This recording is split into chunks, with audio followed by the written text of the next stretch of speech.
తేలు కుట్టిన దొంగ. పూర్వం ఒక ఊళ్ళో ధనయ్య అనే కోమటుండేవాడు. అతనికి భార్య పిల్లలతో సహా కాశీ యాత్ర చేసి వద్దామని బుద్ధి పుట్టింది. అప్పటికి అతని వద్ద 200 వరహాలున్నాయి.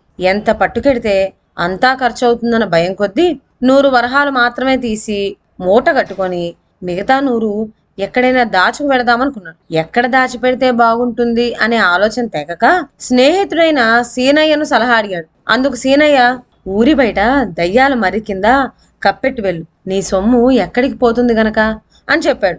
రాత్రి సద్దనగడంతోనే ధనయ్య 100 వరహాలు తీసుకొని దయ్యాల మర్రి వద్దకు బయలుదేరాడు. రాత్రిపూట సొమ్ముతో ఊరి బయటకు ఒంటరిగా వెళ్ళటం మంచిది కాదు అనిపించి సీనయ్యను కూడా సాయం తీసుకెళ్లాడు. మర్రి కింద గజం లోతున గొయ్యి తీసి అందులో 100 వరహాలు పాతిపెట్టి వాళ్ళిద్దరు తిరిగి చక్కా వచ్చారు.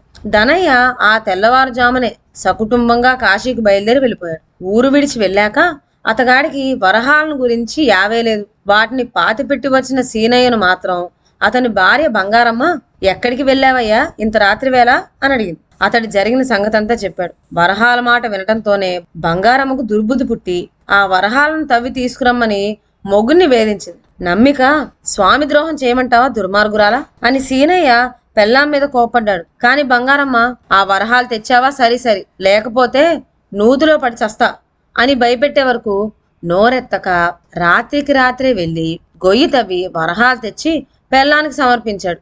ఆవిడ సొమ్ముతో ఒంటి నిండా నగలు చేయించుకుని వయ్యారంగా తిప్పుకుంటూ బంగారమ్మ అనే పేరు సార్థకం చేసుకుంది. ధనయ్య పెళ్ళాం బిడ్డలతో కాశీ నుంచి తిరిగి వచ్చేటప్పటికి చాలా రోజులు పట్టింది. పట్టుకు వెళ్లిన డబ్బు ఖర్చయిపోవటం వల్ల ఇంటికి రావటంతోనే సొమ్ము అవసరమై అతగాడు వచ్చినాటి రాత్రే మర్రి చెట్టు వద్దకు వెళ్లి గొయ్యి తిరగదీశాడు. చూస్తే ఏముంది, ఖాళీ.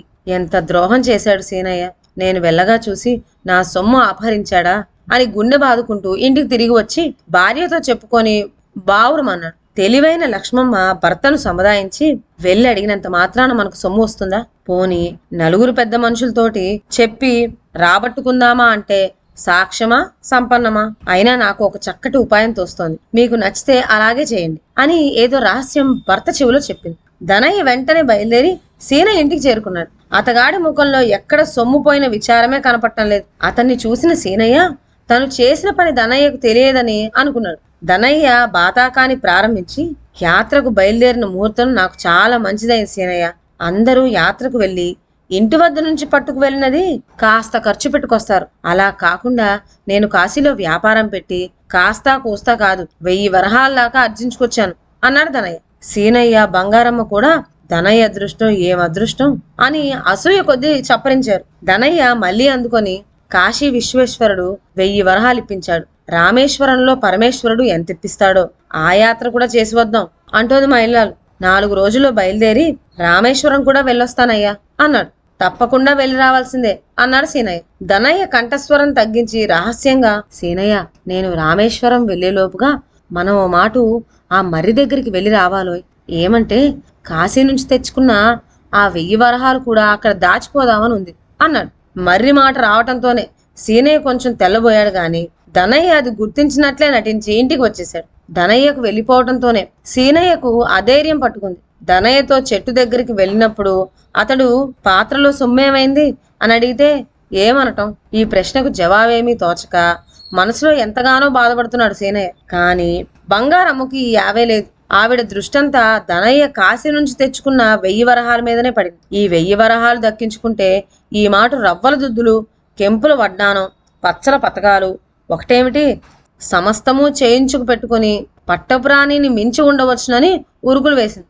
ఆమె ఆత్రంతో సీనయ్యను వీధి విరామం లేకుండా, ఏమండి, మర్రి చెట్టు దగ్గరికి అతను ఎప్పుడు రమ్మన్నాడు అని అడగదొచ్చింది. ఎప్పుడైతేనేం, నేను మాత్రం వెళ్ళదలుచుకోలేదు. అతడు సొమ్ము కనపడక ఇదవుతుంటే అతనికి నేనేం నచ్చజెప్పేది అనేసాడు సీనయ్య. బంగారమ్మ అదొక లాగను నవ్వి, ఇంతేనండి మీ తెలివి. ఈ రాత్రే మీరొక్కరూ వెళ్ళి 100 వరహాలు ఆ గోతులో పాతిపెట్టరండి. ఏమీ ఎరగనట్లు రేపు రాత్రి ధనయ్యతో వెళ్ళి ఆ 1000 వరహాలు పాతి పెట్టించరండి. ధనయ్యకి గోతిలో 100 వరహాలు కనపడటంతోనే ఏ అనుమానం కలగదు. ఆ 1000 వరహాలు కూడా అక్కడ పాతిపెట్టి అతగాడు రామేశ్వరం పోవటంతోనే మొత్తంగా 1100 వరహాలు మనం తెచ్చుకొని రావచ్చు అని చెప్పింది. అయితే మనకి నుంచిన పాటున 100 వరహాలు ఎక్కడి నుంచి వస్తాయి అని అన్నాడు సీనయ్య. ఎక్కడి నుంచి ఏమిటండి, అప్పు తేవాలి. నా పుట్టింటి వాళ్ళు పెట్టినవి, మీరు చేయించినవి, ధనయ్య 100 వరహాలతో నేను చేయించుకున్నవి అన్నీ కలిపి మారువాడి దగ్గర తాకట్టు పెట్టి 100 వరహాలు తీసుకురండి. ఎంతసేపు? ధనయ్య రామేశ్వరం వెళ్ళటంతోనే 1100 వరహాలు తెచ్చుకొని వాటిలోంచి అప్పు తీర్చేసి నగలు విడిపించుకోవచ్చు అంటూ సలహా చెప్పింది బంగారం. ఒక్క క్షణం కూడా సీనయ్య ఆలస్యం చేయలేదు. బంగారమ్మ ఒంటి మీద నగలన్నీ ఒలిచి తన చేతిలో పెట్టంతోనే అతగాడు దాన్ని మారువాడి వద్దకు తాకట్టు పెట్టి 100 వరహాలు పుచ్చుకొని ఆ దారినే వెళ్ళి మర్రి క్రింద గోతిలో పాతిపెట్టి చక్క వచ్చాడు. మర్నాడు ఉదయమే ధనయ్య ఇంటికి పనిగట్టుకు వెళ్ళి మరి దగ్గరికి రాత్రే వెళ్దాం అన్నాడు. ధనయ్య అలాగే రాత్రి 10 గంటలకు మీ ఇంటికి వస్తాను, సిద్ధంగా ఉండు అని చెప్పి పంపేశాడు. సీనయ్య ధనయ్య కోసం రాత్రి కనిపెట్టు కూర్చున్నాడు. 10 గంటలైంది, 11 కొట్టింది, 12 కూడా దాటింది. ధనయ్య జాడే లేదు. సీనయ్య ఏం చెప్పమా రాలేదు అనుకొని సంగతి కనుక్కోవడానికని ధనయ్య ఇంటికి అర్ధరాత్రి వేళ బయలుదేరి వెళ్ళి గుర్రు పెట్టి నిద్రపోతున్న ధనయ్యను లేపాడు. అయ్యో పాపం, దీనికోసం నిద్ర మానుకొని వచ్చావా? రేపు పొద్దున్నే వచ్చి చెప్దాం అనుకున్నాను.